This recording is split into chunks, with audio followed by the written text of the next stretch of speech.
was the night before the last night of camp and sweating delicately on that stage. I looked up and saw that the standing ovation came from 400 people who owed me nothing. Jude. The Good Fight. I read once that ancient people sometimes died of fear during a solar eclipse, thinking that some great devourer, too vast to see, the size of heaven itself, was consuming light itself into its belly. My photography teacher at Harbor Arts Camp talked about these people, how they painted on the walls of caves, trying to capture the fleeting image of what they held dearest, frozen like an insect in amber.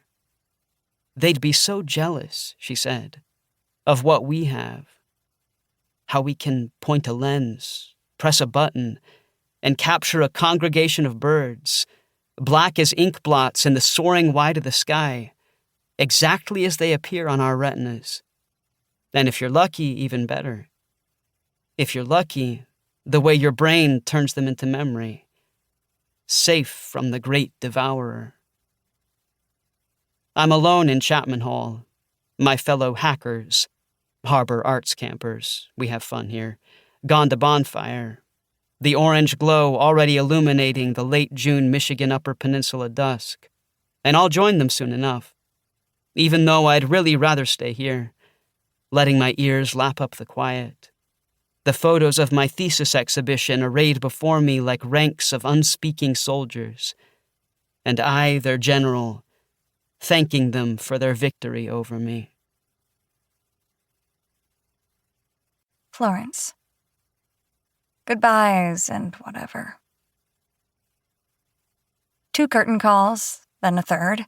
Dr. Rojas ushers me forward center stage, and as I dip into a curtsy, I can feel the scrape of the other girls' eyes behind me.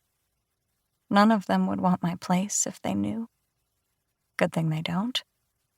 In the hall outside the dressing room, Rojas purses her lips, pulls me aside. Juilliard scouts tonight, she says.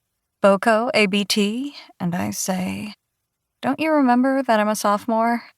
Which is easier than, this here's my last rodeo, partner. Second to last? Well, nystagmus doesn't get worse on any set schedule. Plus, if I've learned anything these last few years, it's that teachers don't read our health forms.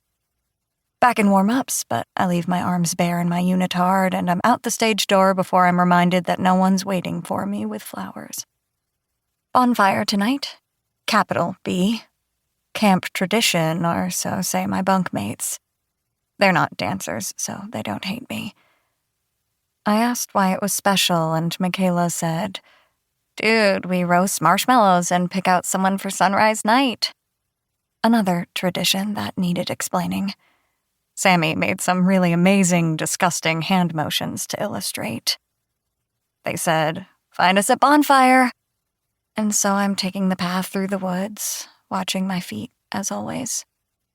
I couldn't tell you the kind of trees in this forest, the insect things singing high-pitched around me. I like it all fine, but it's ephemera. It's additives.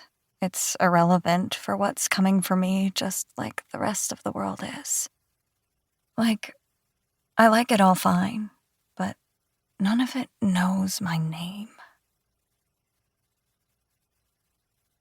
Jude. Bonfire. My heart crackles, on fire, as I approach the crowd milling around bonfire. And not in the way your heart sometimes glows in joyous anticipation of something that will nourish it. More in the way of something being consumed by a force that does what it will, that resists your control, that makes less what it touches. There's probably something you can take to dull the edge of this feeling, but I'm scared of dulling other edges that I need sharp, that let me cut a path through this world. The funny thing is that I love people. In fact, I think I love them more than is normal. In fact, I'm afraid sometimes of how much I love them, and then that's one more thing to worry about. At bonfire, the older hackers...